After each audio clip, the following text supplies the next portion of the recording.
प्रेम की भाषा बड़ी आसान होती है। राधा कृष्ण की प्रेम कहानी ये पैगाम देती है, बड़ी बरकत है कान्हा तेरे इश्क में, जब से हुआ है कोई दूसरा दर्द ही नहीं होता। अधूरा है इश्क मेरा तेरे नाम के बिना, जैसे अधूरी है राधा श्याम के बिना। कन्हैया को राधा ने प्यार का पैगाम लिखा, पूरे खत में सिर्फ कान्हा का ही नाम लिखा। मटकी तोड़े माखन खाए फिर भी सबके मन को भाए, राधा के वो प्यारे मोहन महिमा उनकी दुनिया गाए। श्याम की बंसी जब भी बजी है, राधा के मन में प्रीत जगी है। कन्हैया बस तेरी रहमत पर नाज करते हैं, इन आंखों को जब तेरा दीदार हो जाता है, मेरा तो हर दिन सांवरे त्योहार हो जाता है। प्रेम पूरा हो तो श्री राम जैसा हो, और अधूरा हो तो राधे श्याम जैसा हो। पाने को ही प्रेम कहे जबकि ये है रीत, प्रेम का सही अर्थ समझाएगी राधा कृष्णा की प्रीत। यदि प्रेम का मतलब सिर्फ पा लेना होता, तो हर हृदय में राधा कृष्ण का नाम नहीं होता। कृष्ण कहते हैं मनुष्य शरीर त्याग करते समय जिस भाव का चिंतन करता है, उसी भाव अनुसार उसका अगला जन्म निश्चित हो जाता है। कृष्ण कहते हैं जो मनुष्य भगवत गीता को डोट निष्ठा प्रेम पूर्वक गंभीरता से पढ़ता है, उसके द्वारा किए गए पूर्व के सारे दुष्कर्म फलों का प्रभाव समाप्त हो जाता है, वह मेरी शरण में आता है। मनुष्य को अपने जीवन के उद्देश्य को समझना चाहिए। एक पशु दूसरे पशु का वध करता है तो यह पाप नहीं, लेकिन मनुष्य स्वार्थ के लिए पशु का वध करता है तो वह पाप है। जिंदगी में हम कितने गलत हो या सही, सिर्फ दो लोग जानते हैं, आत्मा और परमात्मा। राधा कृष्णा का नाम मानो एक अनमोल रत्न है, जिसका मूल्य पाया नहीं जा सकता। हे कृष्णा मुझे सिर्फ तू चाहिए, ना तेरे जैसा ना कोई तेरे सिवा। कृष्ण का कहना है हमारे यह शरीर रथ है, बुद्धि हमारी सारथी, मन चालक है और इंद्रियां हमारे घोड़े हैं, दुख सुख का अनुभव आत्मा को मन व इंद्रियों की संगति से होता है। इस संसार में मूर्ख व्यक्ति, अधर्मी, अज्ञानी, नास्तिक प्रकृति का व्यक्ति मेरी शरण स्वीकार नहीं कर सकता। यदि कोई व्यक्ति प्रेम से, भक्ति से पुष्प, फल, जल भी मुझ पर चढ़ा दे तो उसी भाव से उसे स्वीकार करता हूँ, वह मेरा प्रिय भक्त होता है। अंतकाल में जो मनुष्य मेरा स्मरण करते हुए देह त्याग करता है, वह मेरी शरण में आता है। इसलिए मनुष्य को चाहिए कि अंतकाल में मेरा चिंतन करें।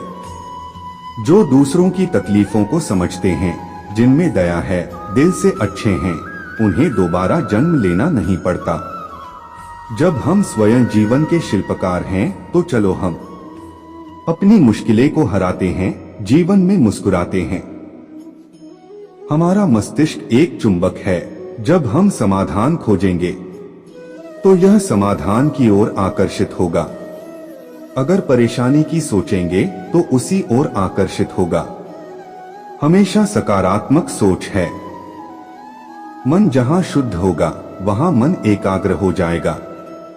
जब मन एकाग्र होगा तो वह कुशाग्र होगा, तब तुम्हें परम शांति की प्राप्ति होगी। आदमी को 84 लाख योनियों के बाद यह मनुष्य तन प्राप्त हुआ, इसे ऐसे ना गवाएं। हर समय परमात्मा के नाम का स्मरण करें। मनुष्य जीवन जीने के दो रास्ते हैं, चिंता व चिंतन। कुछ चिंता में जीते हैं, कुछ चिंतन में। चिंता में जीने वाले हजारों हैं, चिंतन में दो चार है। चिंता स्वयं एक मुसीबत है, चिंतन उसका समाधान। चाहे लाख रुपए इकट्ठा कर लो, अपने कर्मों के सिवा इस दुनिया में कुछ नहीं ले जा सकते हो। खाली हाथ आए हो, खाली जाना है। भगवत गीता कृष्ण के मुख से निकले वचन है। गंगा भगवान के चरणों से निकली, फिर भी गीता गंगाजल से अधिक महत्वपूर्ण है। जब आप कृष्ण की पूजा नहीं कर पाए, तो यह मत समझना समय नहीं मिला। सोचो आज हमने ऐसा कौन सा काम किया कि भगवान ने अपने सामने खड़ा होना पसंद नहीं किया।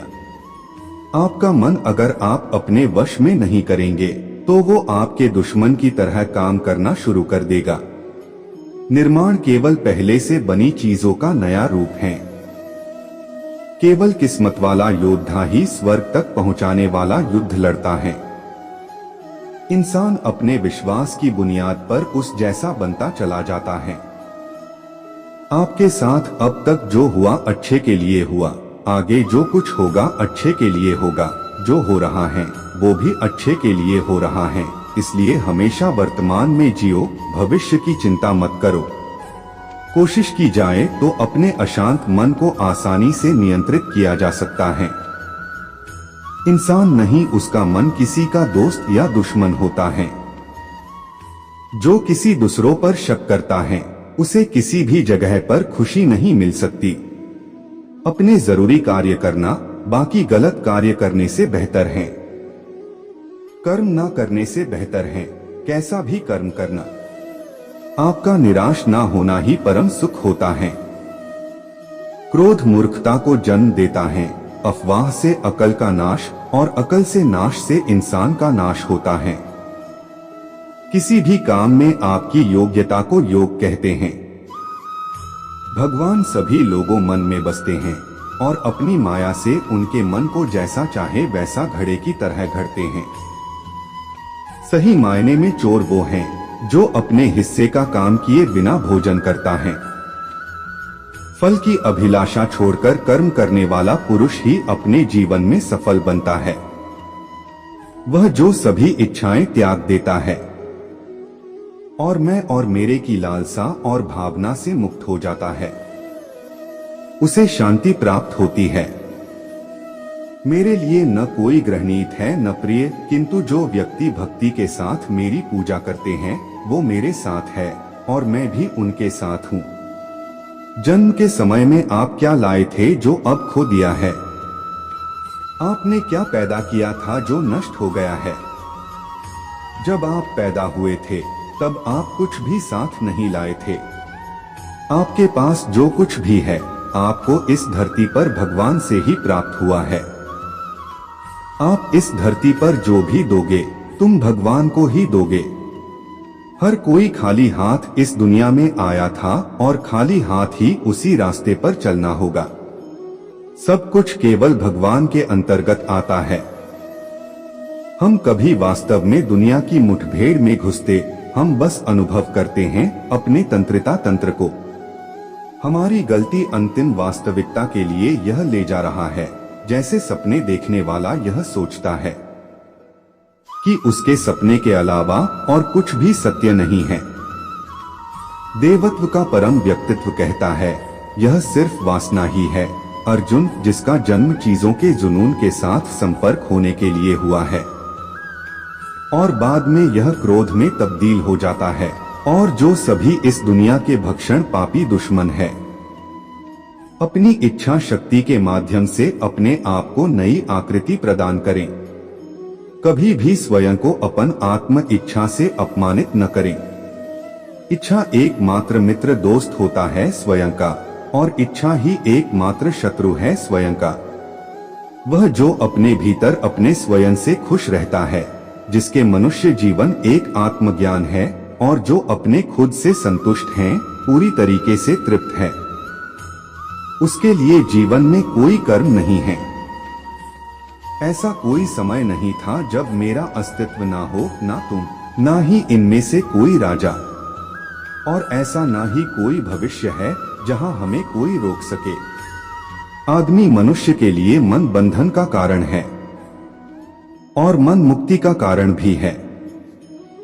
मन वस्तुओं की भावना में लीन रहे तो बंधन का कारण है, और अगर मन वस्तुओं की भावना से अलग रहे तो वह मुक्ति का कारण है। क्रोध से पूरा भ्रम पैदा होता है और भ्रम से चेतना में घबराहट। अगर चेतना ही घबराया हुआ है तो बुद्धि तो घटेगी ही, और जब बुद्धि में कमी आएगी तो एक के बाद एक गहरे खाई में जीवन डूबती नजर आएगी। क्योंकि भौतिकवादी श्री कृष्ण के आध्यात्मिक बातों को समझ नहीं सकते हैं, उन्हें यह सलाह दी जाती है कि वे शारीरिक बातों पर अपना ध्यान केंद्रित करें और देखने की कोशिश करें कि कैसे श्री कृष्ण अपने शारीरिक अभ्यावेदन से प्रकट होते हैं। एक जीवित इकाई रहने वाले मनुष्यों के संकट का कारण होता है भगवान परमेश्वर के साथ अपने रिश्ते को भुला देना। मैं समय हूँ सबका नाशक, मैं आया हूँ दुनिया को उपभोग करने के किए। वासना, क्रोध और लालच नरक के 3 दरवाजे हैं।